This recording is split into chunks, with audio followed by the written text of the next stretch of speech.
2020. تو کووڈ اپنے پورے عروج پہ تھا اور یہ اندازہ لگایا گیا مختلف عالمی اداروں کی طرف سے بھی اور ہمارے اپنے پاکستانی اداروں کی طرف سے بھی، اسٹیٹ بینک کی طرف سے بھی، کہ معیشت کا حجم جو ہے وہ 1 سے 2% کے درمیان معاشی ترقی ہوئے گی.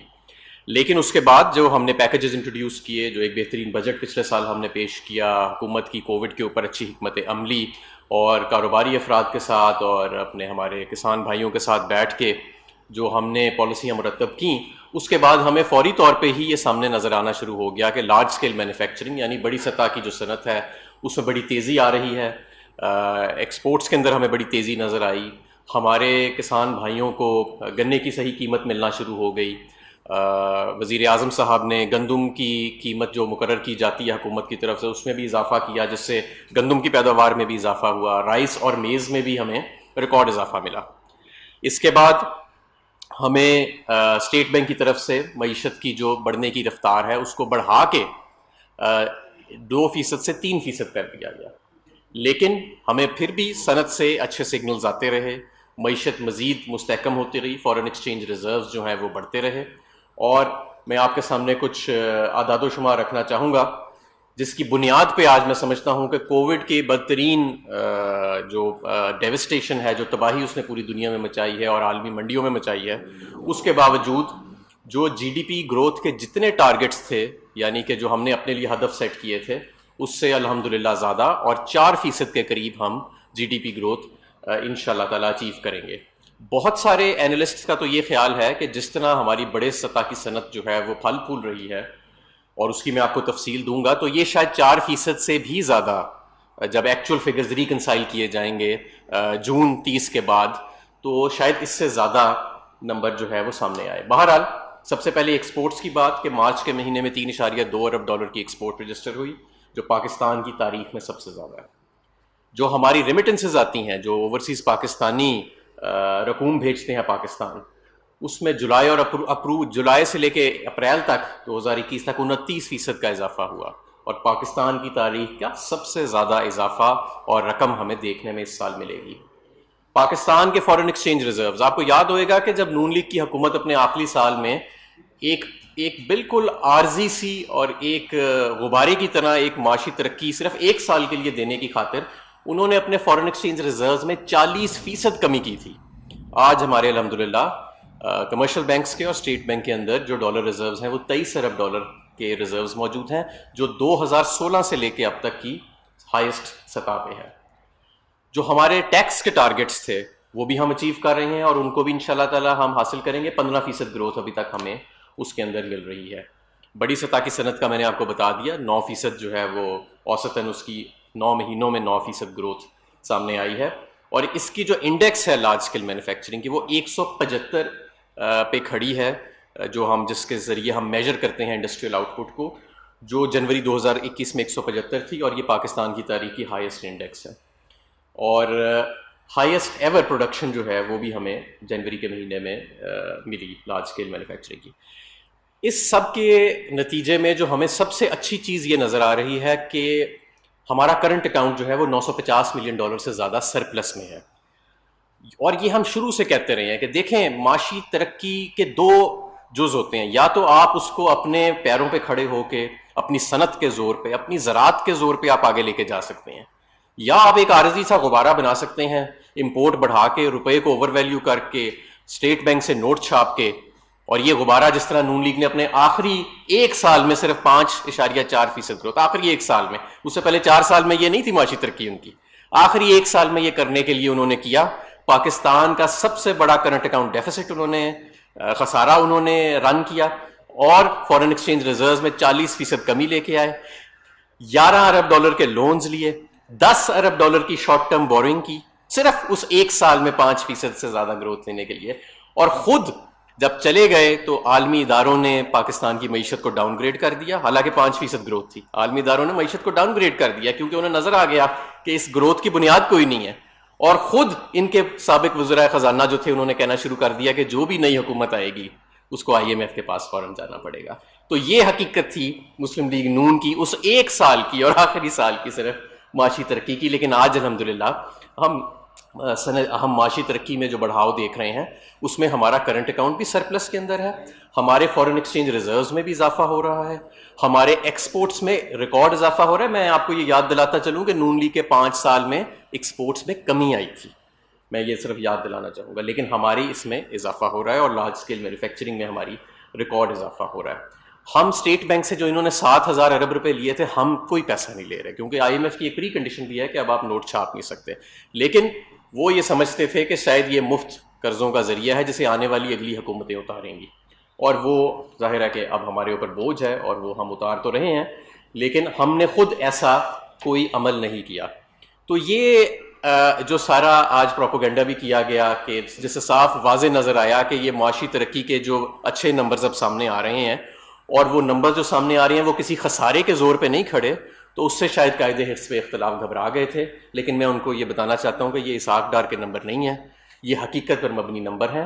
وزیر اعظم عمران خان نے جس طرح نیوٹرل امپائر کی روایت سیٹ کی تھی کرکٹ میں، اسی طرح انہوں نے آتے ساتھ جو پہلا حکم جاری کیا تھا وہ یہ کہ پاکستان بیورو آف اسٹیٹسٹکس کو نکال دیا جائے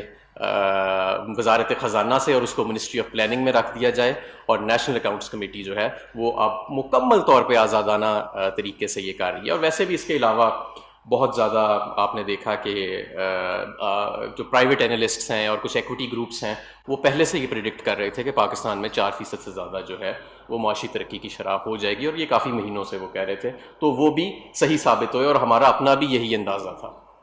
اب آگے جو ہم نے چلنا ہے، میں آپ کو یہ یقین دلاتا ہوں وزارت خزانہ کی طرف سے بھی اور تمام حکومت کی ٹیم سے بھی اور وزیر اعظم صاحب کی، کہ آنے والے سال میں، یعنی یہ جو ہمارا فائنینشیل ایئر ہوتا ہے یہ 1 جولائی سے شروع ہوتا ہے،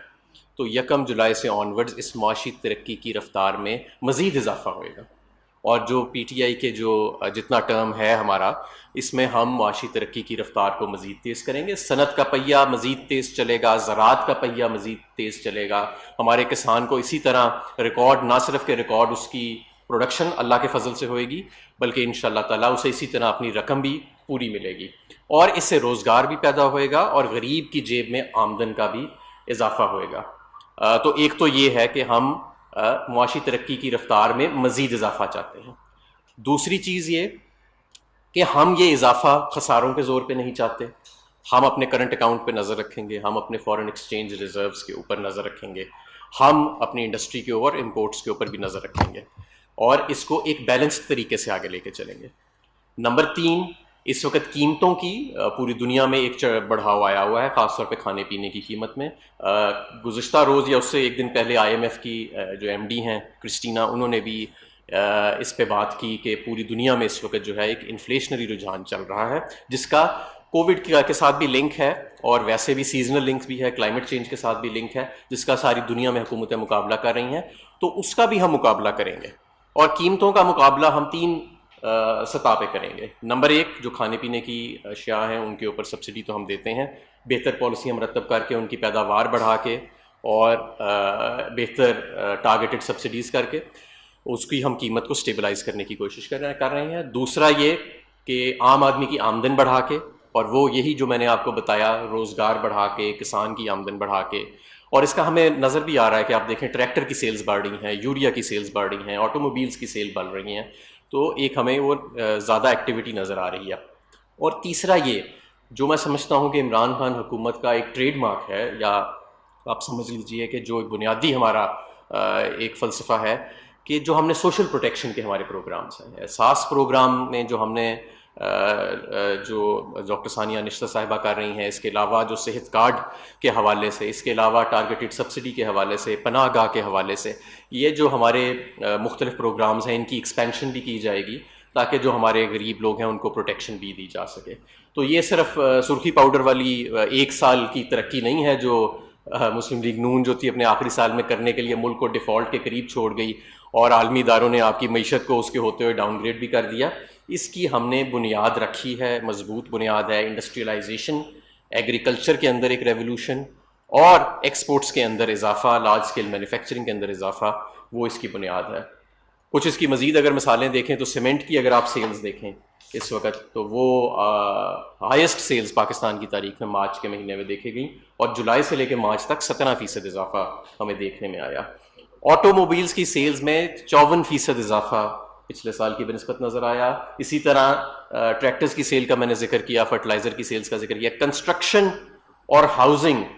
جس کا ہم نے پیکج اناؤنس کیا 8.5% اس کے اندر ہمیں گروتھ نظر آ رہی ہے, اور وہ بھی ایک مین ڈرائیور ہے ہماری گروتھ کا.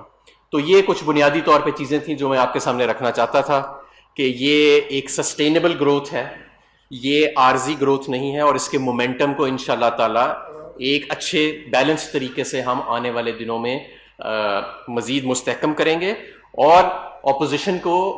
مایوس نہیں ہونا چاہیے. اس معاشی ترقی کی رفتار بڑھنے سے عام آدمی کو بھی فائدہ ہو رہا ہے اور پورے پاکستان کو فائدہ ہو رہا ہے. اور یہ میں ان کو یہ بھی بتا دوں کہ وہ مینٹلی پریپیئرڈ رہیں کہ یہ معاشی ترقی جو ہے یہ آنے والے دنوں میں اور مہینوں میں اور اگلے سالوں کے اندر اس میں مزید تیزی جو ہے ان کو دیکھنے میں آئے گی. اور میں آپ سے سوالات لینا چاہوں گا.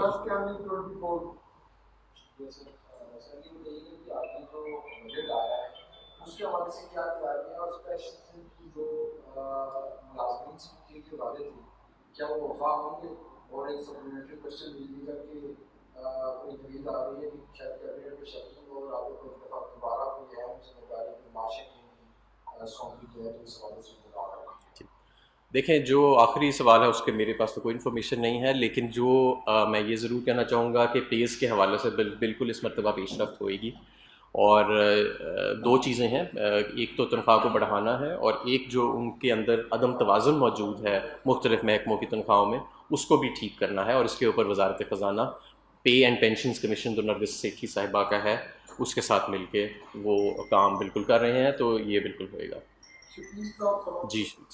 مہنگائی کا ایشو ہے وہ بہت بڑا ایشو ہے. رمضان پورا لوگوں نے بہت زیادہ قیمتیں ادا کی, انفلیشن کا ڈبل ڈجٹ میں گیا اور ابھی تک یہ سلسلہ چل رہا ہے. پچھلے وزیر خانہ کی چھٹی بھی اسی وجہ سے ہوئی تھی.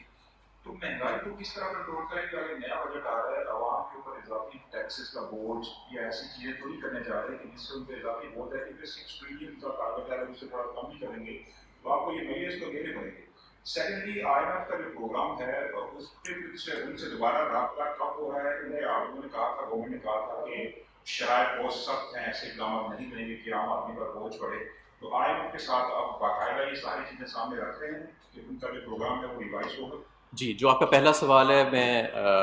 اس پہ ابھی مہنگائی پہ میں نے کافی تفصیلی بات کی, تو ہم اس کا مسلسل مقابلہ کر رہے ہیں. آپ دیکھیں کہ ہم نے اسی لیے جو تیل کی قیمت ہے اس کو نیچے رکھا ہے, اور دنیا کی جو چند ممالک ہیں جہاں سب سے کم تیل کی قیمت ہے وہ پاکستان ہے. آپ ارد گرد دیکھ لیں تو آپ کو 25 سے 30% ہم سے زیادہ تیل کی قیمت جو ہے وہ ملے گی. اور PDL کو ہم نے ریڈیوس کر دیا, سیلز ٹیکس کو 17% سے نہیں بڑھایا. ماضی میں تو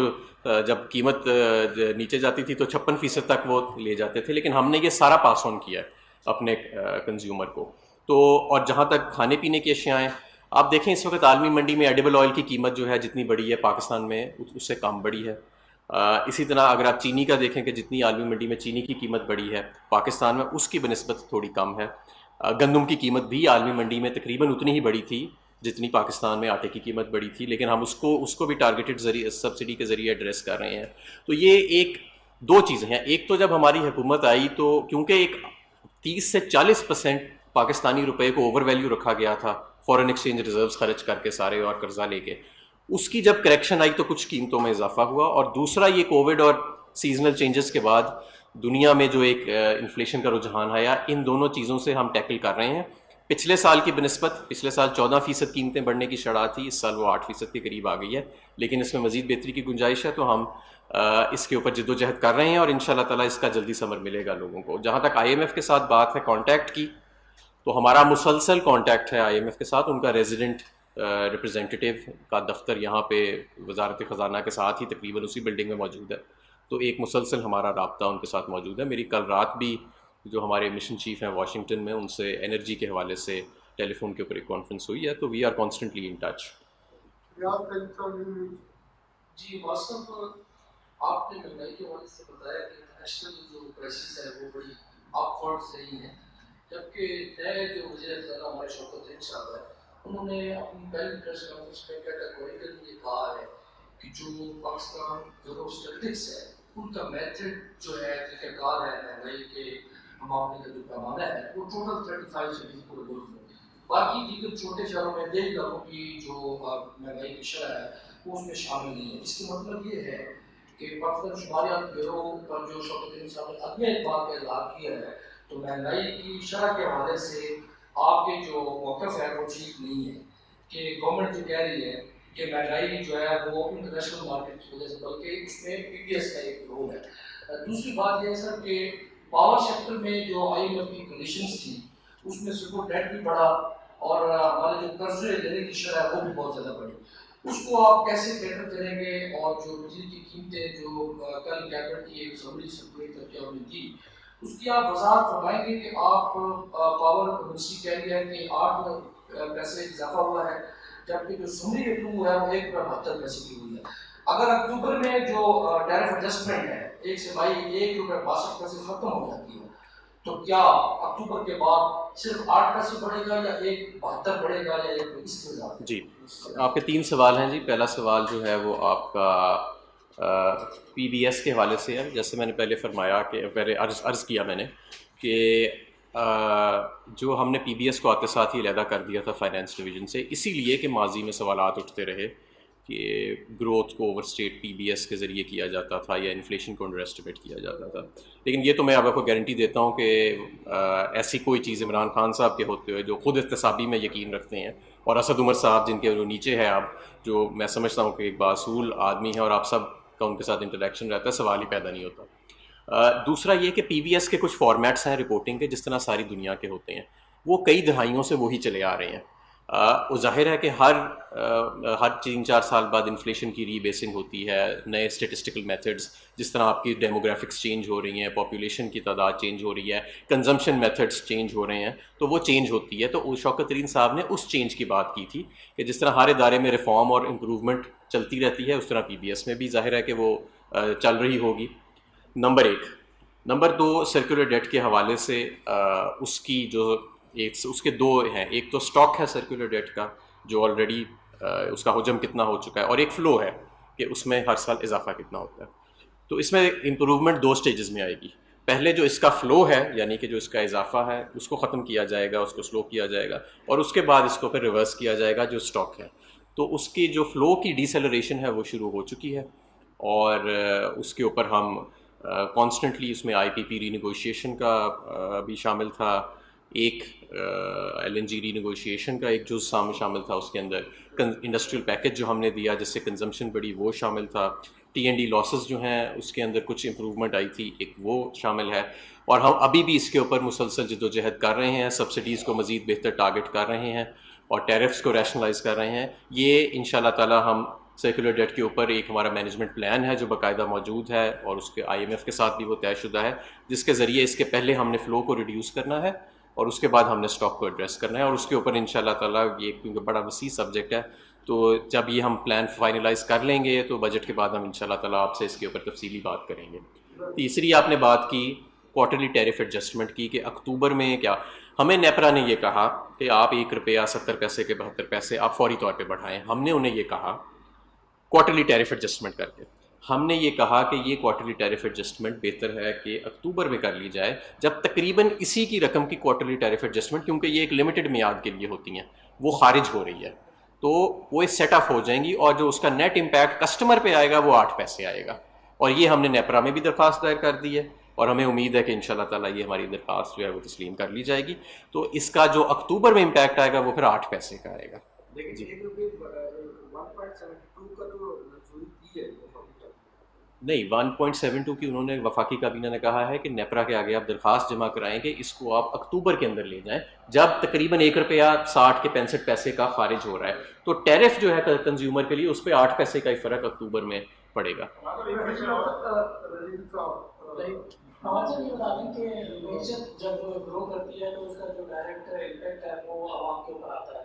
مہنگائی کا آپ نے ایک جسٹیفکیشن دے دی کہ وہ کس کی وجہ سے بڑھی ہوئی ہے، لیکن جو جاب کریشن ہے وہ کیوں اسٹیگننٹ ہے، اور جو آپ کہہ رہے ہیں کہ لاسٹ مینوفیکچرنگ جو ہے وہ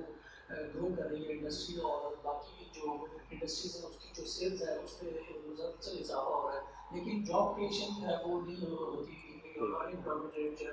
وہ بھی مسلسل بڑھ رہا ہے، تو اس کی کیا وجہ؟ دیکھیں پہلے تو میں یہ نہیں مانتا کہ جاب کریشن نہیں ہو رہی. میں خود بھی ایک کاروباری آدمی ہوں اور میں انڈسٹریز کا منسٹر تھا. صبح سے لے کر رات تک میں چیمبر آف کامرسز اور کاروباری لوگوں سے ملتا تھا. تو آج تک یہ جتنے بڑے بڑے دعوے آتے ہیں نا کہ جاب لاسز کے، ان کے پیچھے نہ تو میں نے کبھی کوئی سروے دیکھا ہے لیبر فورس کا، نہ ہی میں نے کبھی مجھ سے فارمولا شیئر کیا گیا ہے کہ جس کی بنیاد پہ یہ نکالا جا رہا ہے. یہ سارا کنجیکچر ہوتا ہے. جب آپ کی لارج اسکیل مینوفیکچرنگ کی انڈیکس ہائیسٹ سطح پہ پاکستان کی تاریخ کی موجود ہے، جب آٹو موبائل مینوفیکچررز 2 نہیں 3 شفٹیں چلانے پہ مجبور ہیں، جب سیمنٹ کی ہائیسٹ ایور سیلز جا رہی ہیں پاکستان کی تاریخ میں، جب یوریا پلانٹس جو یوزلی بند پڑے ہوتے تھے چھوٹے والے وہ بھی چل پڑے ہیں پورے سال کے لیے، تو اور اس کے علاوہ بہت ساری اور چیزیں، ٹریکٹر سیلز ریکارڈ پہ ہیں، موٹر سائیکل سیلز بڑھ رہی ہیں، کسان کو جو گنا جو 130 روپے کا ملتا تھا وہ 250 روپے کا مل رہا ہے، گندم جو 1200 کی ملتی تھی وہ 1800 کی مل رہی ہے. تو کیسے جاب کریشن نہیں ہو رہی ہے؟ تو سمجھ میں نہیں نا. اچھا آپ کی اکانومی جو ہے وہ جہاں 1-1.5% جس نے ریئل ٹرمز میں گرو کرنا تھا وہ اب ریئل ٹرمز میں 4% یا شاید کچھ لوگ کہہ رہے ہیں کہ اس سے بھی زیادہ پہ گرو کرے، تو ظاہر ہے جاب کریشن تو ہو رہی ہے اور یہ پرائیویٹ سیکٹر جاب کریشن سے چل رہی ہے.